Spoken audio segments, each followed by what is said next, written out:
يا مساء الخير والجمال. النهارده ان شاء الله جايبه لكم مكان حلو قوي.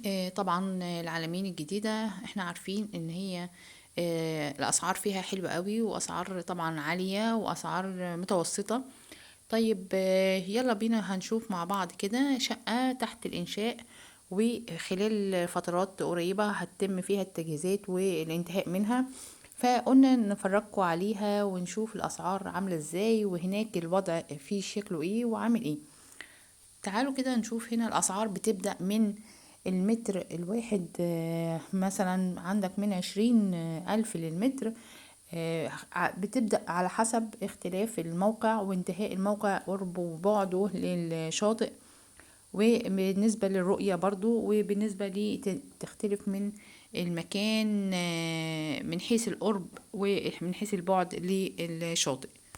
ودي الوحدات اللي هي بتبقى فيها بتبدأ من 20 ألف. دي الوحدات العادية، الوحدات اللي هي الأقل ارتفاع.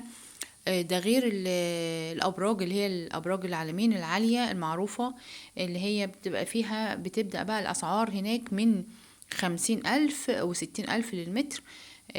طبعا احنا عارفينها وهنشوفها كمان شوية. هندخل نشوف الفيو منها عامل ازاي.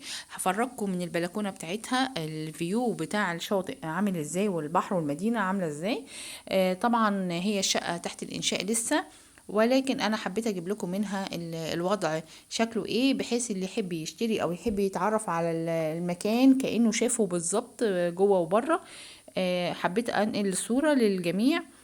طبعا دي الوحدات اللي هنا ديت لانها بعيدة شوية عن الشاطئ، فبالتالي هي الاسعار فيها اقل شوية من اللي هي قريبة للشاطئ. طبعا والكل عارف ان الاستثمار في مدينة العالمين الجديدة استثمار حلو جدا وعالي جدا. فبالتالي لسه زي ما احنا شايفين كده الانشاء فيها شغال، وفي وحدات كتير خلصت وفي وحدات كتير لسه الانشاء فيها شغال. الابراج اللي احنا شايفينها دي اللي هي فيها الشقة اللي احنا هنوريها لكم كمان شويه رايحين عليها اهوت. كده احنا داخلين يعتبر على الابراج دي يعتبر مطل اول على البحر وعلى البحيرات الصناعيه الموجوده هناك. طبعا وبرضو قريبه جدا للمول وللخدمات، السينمات والملاهي والتنزهات اللي هناك. خدمات المدينه قريبه جدا للابراج دي. فعشان كده الأسعار فيها تعتبر عالية عشان بخصوص الرؤية اللي هي صف أول للبحر. طبعا والكل عارف ان الاستثمار هناك حلو جدا وعالي قوي قوي. فبالتالي زي ما احنا شايفين كده ده اللي هو مول الماسا اللي احنا شايفينه ده مشهور جدا في منطقة العالمين. احنا هنمر عليه ووريته لكم قبل كده في فيديو تاني سابق. المول ده ودخلناه بالفعل في القناة عندي لو انتوا حابين تشوفوه في فيديو تاني. موجود فيه المول ده من داخل بكل تفاصيله. كنت جايبه لكم كل تفاصيله داخليا في فيديو تاني سابق، ولو حابين تتفرجوا عليه اتفضلوا شوفوه في الفيديو برضو في القناة عندي. طبعا نرجع تاني لموضوع الاستثمار. احنا هنا طبعا اللي حابب يستثمر احنا عارفين زي ما قلت ان هو طبعا كشغل عقار او بيع وشراء او مصايف. استثمار طبعا عالي جدا وحلو قوي قوي للي حابب يشتغل فيها.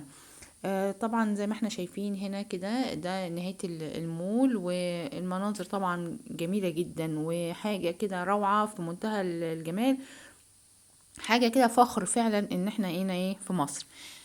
طبعا احنا دلوقتي يلا بينا هنروح ناحية البرج اللي احنا هنفرجكم عليه. هندخل ان شاء الله الشقة وهفرجكم عليها من جوه ونشوف التشطيبات. هي لسه ما اتشطبتش يعتبر، ولكن هي تحت الانشاء. هنشوفها بقى نفرج عليها شغل ازاي، ومن خلال الهدف كله انا حابة افرجكم على الرؤية من فوق في الابراج عاملة ازاي للي ما شافش او اللي هم خارج مصر حابين يتفرجوا عليها من خارج مصر. يتفرجوا ويشوفوا الدنيا فيها ايه من جوه البرج او من جوه الشقة في الارتفاعات العالية. الوضع والمناظر عاملة ازاي والشكل في العموم عامل ايه.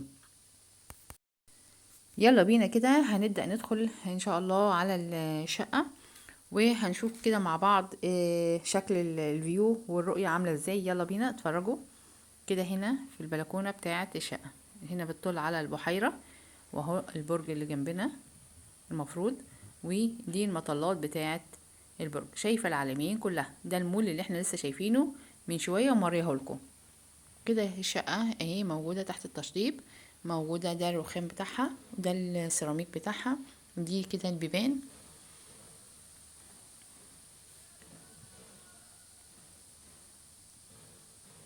هي لسه طبعا زي ما احنا قلنا تحت الانشاء، بس الهدف منه ان بفرجكم وبوريكم هي بيتم الانشاء فيها ازاي، والخامات اللي بتستخدم ايه، عبارة عن ايه. يعني حاجة بصراحة تبقى روعة روعة.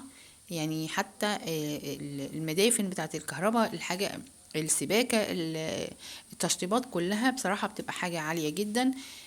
هنا البيبانة هي موجودة، بص الخشب بتاعها عامل ازاي.